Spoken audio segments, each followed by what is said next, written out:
Salam Dam Dharma, Namo Sangyang Adi Budaya, Namo Buddhaya. Halo teman-teman, apa kabar semuanya? Saya harap kalian baik-baik saja ya.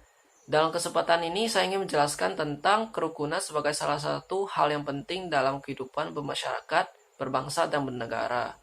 Tapi sebelum saya melanjutkan, perkenalkan nama saya Justin dengan NPM 2142072.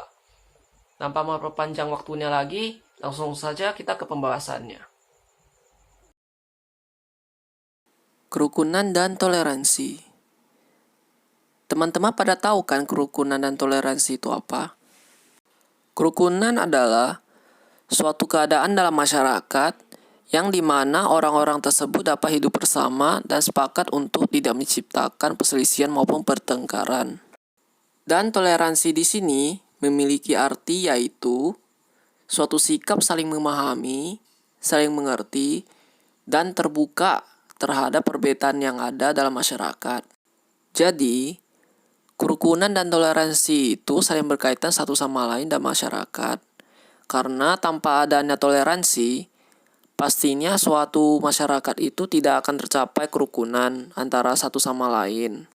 Dan sebaliknya, dengan toleransi kita bisa menciptakan suatu lingkungan masyarakat yang damai, aman, tentram bagi kita semua, tanpa membeda-bedakan antara satu sama lain.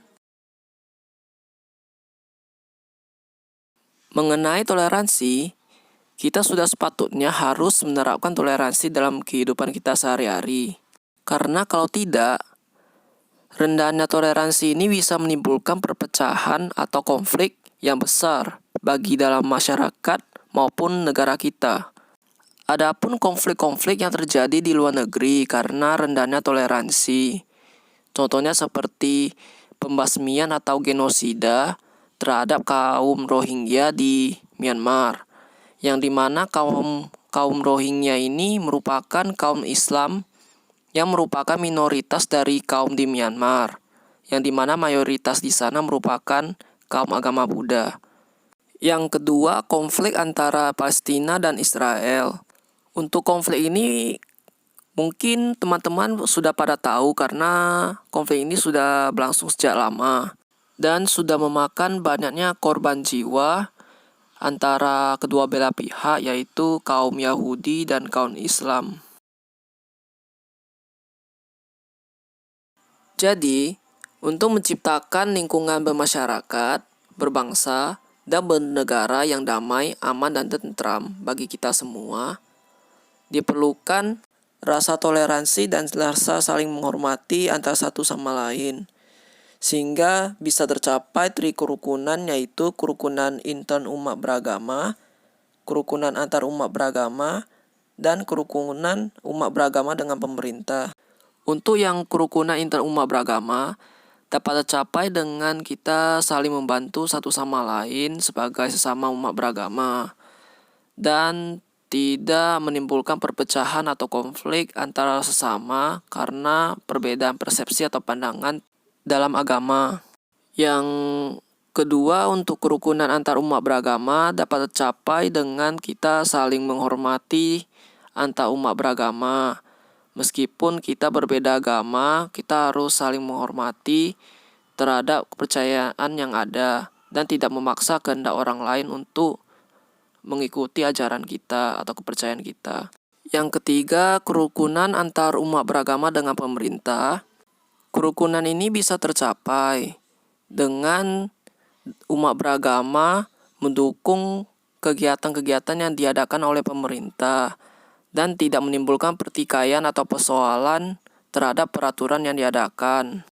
Jika kalau terdapat peraturan yang menentang terhadap kepercayaan yang ada, bisa diselesaikan dengan musyawarah, dengan memperhatikan kepentingan bersama, bukan kepentingan pribadi atau golongan saja.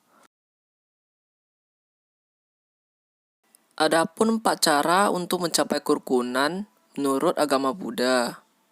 Yang pertama, kita harus senantiasa untuk mengembangkan metta atau cinta kasih dalam setiap perbuatan, perkataan, dan pikiran kita. Yang kedua, kita harus saling menolong satu sama lain tanpa memperhatikan perbedaan yang ada, yaitu ras, suku, agama, dan lain-lain. Yang ketiga, kita harus mengembangkan sila atau moralitas kita, sehingga semua perbuatan atau kelakuan kita bisa terjaga dengan baik. Dan yang terakhir, pandangan benar. Dengan mengembangkan pandangan benar, kita pasti mengetahui apa yang salah dan apa yang patut dilakukan dan apa yang tidak boleh dilakukan. Dengan adanya 4 hal ini dalam diri kita, paling tidak suatu kerukunan akan tercapai dalam bermasyarakat, berbangsa, dan bernegara. Jadi, ayo kita ciptakan kerukunan dalam bermasyarakat, berbangsa, dan bernegara dalam kehidupan kita, sehingga lingkungan dalam kehidupan kita bisa aman, tentram, dan damai. Mungkin itu saja pembahasan dalam video ini tentang kerukunan sebagai hal yang penting dalam kehidupan bermasyarakat, berbangsa, dan bernegara. Mohon maaf jika ada salah kata dalam video ini. Terima kasih sudah menonton. Saya akhiri dengan salam dalam Dharma. Namo Sang Yang Adi Budaya. Namo Buddhaya.